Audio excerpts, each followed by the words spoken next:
रात तकरीबन 9 बजे दफ्तर से लौटने के क्रम में प्रफुल्ल बाबू की चमचमाती मर्सिडीज कार जैसे ही उनके घर के मुख्य फाटक में घुसी, ड्यूटी पर तैनात सुरक्षाकर्मी तेजी से दौड़कर उनके पास पहुंचा और उन्हें सैल्यूट करते हुए कहा, साहब, एक महिला आपके लिए लिखी गई किसी व्यक्ति की एक चिट्ठी लेकर न जाने कब से यहाँ भटक रही है और बार बार आपसे मिलने का अनुरोध कर रही है।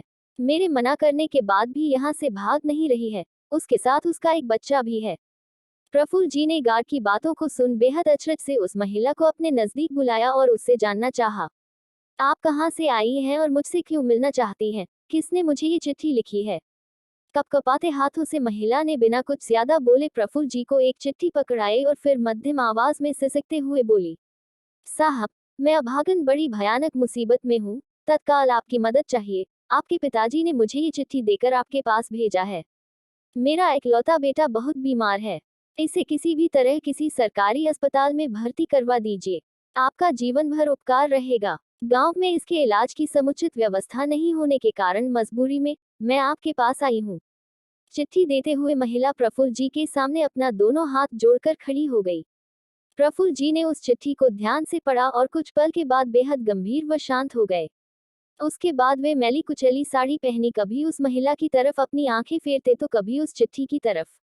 कुछ देर तक बेहद गहरी चिंता में प्रफुल्ल बाबू गोताखोरी करते रहे। दरअसल उस चिट्ठी के साथ साथ वो महिला अपने गंभीर रूप से बीमार बच्चे को लेकर उनके पास इलाज हेतु मदद के लिए अपने गांव से शहर पहुंची थी।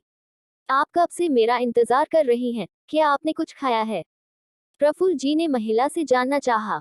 इसके उत्तर में महिला कुछ बोल न सकी, बस उनको लगातार एकटक देखती रही। प्रफुल्ल जी ने उसी क्षण अपने सुरक्षाकर्मी को बोल उस महिला और उसके बीमार बच्चे के लिए अपने आउट गेस्ट रूम में रहने का इंतजाम करवाया और फिर वहीं कुछ देर बाद दोनों के लिए भोजन का प्रबंध किया गया। उन दोनों के भोजन करते करते प्रफुल्ल जी फिर अपने मोबाइल फोन से किसी से कुछ बात करते हुए उनके सामने उपस्थित हो गए। महिला ने पुनः उनसे फरियाद करते हुए कहा, साहब, भगवान के लिए मेरी मदद कीजिए और मेरे एकलौते बीमार बच्चे को किसी सरकारी अस्पताल में भर्ती करवा दीजिए, नहीं तो इसका बचना मुश्किल है। महिला बोलते बोलते उनके पैरों पर गिर पड़ी। अरे माताजी, ऐसा मत कीजिए, आप मेरी माँ समान हैं, आप चिंता मत कीजिए, सब ठीक हो जाएगा। प्रफुल्ल बाबू ने उसकी हिम्मत बढ़ाई। इतने में रात के बेहद खामोश सन्नाटे को चीरती हुई हॉर्न बजाती एक दूसरी गाड़ी तेजी से घर के अंदर घुसी और कुछ पल बाद एक डॉक्टर वहां उपस्थित हुए। आइए डॉक्टर साहब, ये बच्चा बीमार है, इसको जरा बेहद गंभीरता से पड़ताल कर इसका इलाज कीजिए, प्रफुल्ल जी ने कहा। डॉक्टर बाबू ने बिना अपना वक्त गंवाए तकरीबन 20 मिनट तक उस बच्चे का गहन निरीक्षण किया और फिर कुछ जांच करने के साथ साथ कुछ दवाइयों की पर्ची भी वहां खड़े प्रफुल्ल बाबू के हाथों में पकड़ा दी। ये कुछ दवाएं और इंजेक्शन मेडिकल स्टोर से तत्काल मंगा लीजिए, अभी देने हैं और मैं अपने साथ जांच के लिए इस बच्चे का रक्त नमूना लेकर जा रहा हूँ। इनकी रिपोर्ट लेकर कल फिर आऊंगा, डॉक्टर ने प्रफुल्ल बाबू से कहा और फिर वहां से निकल गए। प्रफुल्ल बाबू ने डॉक्टर की पर्ची और कुछ पैसे अपने ड्राइवर को पकड़ाते हुए उसे तुरंत सारी दवाएं लाने का निर्देश दिया और फिर खुद अपने घर के अंदर जाने के लिए वहां से बरामदे की ओर मुड़े। साहब, बस आप मेरे बच्चे को किसी सरकारी अस्पताल में भर्ती करा देते, मैं गरीब कहाँ से दे पाऊंगी इलाज के इतने पैसे, मेरे पास तो रहने खाने के भी पैसे नहीं हैं। महिला गिड़गिड़ाए, माता जी, बस आप निश्चिंत रहें और जाकर आराम करें, रात बहुत हो चुकी है। इतना कहकर प्रफुल्ल बाबू वहां से निकल अपने घर के अंदर प्रवेश कर गए। सुबह डॉक्टर बाबू बच्चे के तमाम रिपोर्ट के साथ फिर हाजिर हुए और उसे 1-2 इंजेक्शन तथा कुछ दवाएं दी। अपने दफ्तर जाने से ठीक पहले प्रफुल्ल बाबू ने भी बीमार बच्चे के साथ साथ उस महिला का अच्छी तरह से खैर मकदम लिया और सबको उन दोनों का बेहतर ख्याल रखने के लिए निर्देशित कर वहां से निकल गए। प्रफुल्ल बाबू एक निजी दूरसंचार कंपनी में बड़े ओहदे पर कार्यरत थे। डॉक्टर बाबू अब नियमित रूप से आकर उस बीमार बच्चे की जांच करते और साथ ही बेहतर ढंग से उसका इलाज भी। प्रफुल्ल बाबू भी सुबह शाम जब भी उनको समय मिलता उन दोनों की खोज खबर ले लेते। महिला जब भी उनको देखती रोते हुए उनके सामने हाथ जोड़कर खड़ी हो जाती, हालांकि प्रफुल्ल बाबू उसको बार बार और लगातार ये न करने के लिए कहते रहते। दिन बीतने के साथ साथ बच्चे का नियमित रूप से बेहतर इलाज होता रहा, साथ ही रहने खाने का भी भरपूर ख्याल रखा जाता।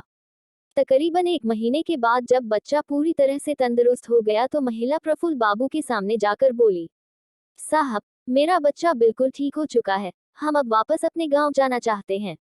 आपने जो मेरे लिए किया उसके लिए मैं जीवन भर आपका और आपके पिता कृष्णकांत जी का एहसानमंद रहूंगी। जब वो महिला अपने बच्चे के साथ वहां से विदा होने लगी तो प्रफुल्ल बाबू ने कुछ रुपयों के साथ दोनों को नए कपड़े और 2 जोड़ी नए चप्पल उपहार स्वरूप दी और साथ ही उसे एक चिट्ठी भी देते हुए कहा कि इसे उन्हें ही दे दीजिएगा जिन्होंने आपको यहाँ भेजा था। महिला हाथ जोड़कर कृतज्ञता का भाव प्रकट करते हुए उन्हें लगातार अनगिनत दुआएं देती वहां से बढ़ चली। ठीक दूसरे ही दिन अपने गांव पहुंच कृष्णकांत जी को वह चिट्ठी देते हुए महिला उनसे प्रफुल्ल जी की बहुत तारीफ करने लगी। बाबा, आपका बेटा तो देवता है देवता, कितना ख्याल रखा हमारा। ऐसा बेटा किस्मत वाले को नसीब होता है। ऊपर वाला उन्हें और उनके समूचे परिवार को हमेशा सलामत रखे। कृष्णकांत जी उस चिट्ठी को पढ़कर दंग रह गए। उसमें लिखा था, परम आदरणीय बाबूजी, मैं आपको नहीं जानता और न ही कभी आपसे मिला हूँ, लेकिन अब आपका बेटा इस पते पर नहीं रहता। कुछ महीने पहले ही उसने ये मकान बेच दिया है। अब मैं यहाँ रहने लगा हूँ, पर मुझे भी आप अपना बेटा ही समझिए। बचपन से ही मैं अपने पिता से महरूम रहा हूँ, लेकिन मैंने जब आपका पत्र पढ़ा तो मुझे ऐसा लगा जैसे मेरे सगे बाप ने मुझे कुछ करने के लिए आदेश दिया है। आप कृपया इनसे कुछ मत कहिएगा। आपकी वजह से मुझे इस माता के द्वारा जितना आशीर्वाद और दुआएं मिली हैं, उस उपकार के लिए मैं आपका ताउम्र ऋणी रहूंगा। आपका अपना प्रफुल्ल शर्मा। कुछ बेहद खामोश लम्हों के बाद कृष्णकांत जी का सिर कुछ सोचकर खुद ब खुद उस अनजान पवित्र आत्मा के सम्मान में झुक गया और उनकी आंखें तो नम थी ही।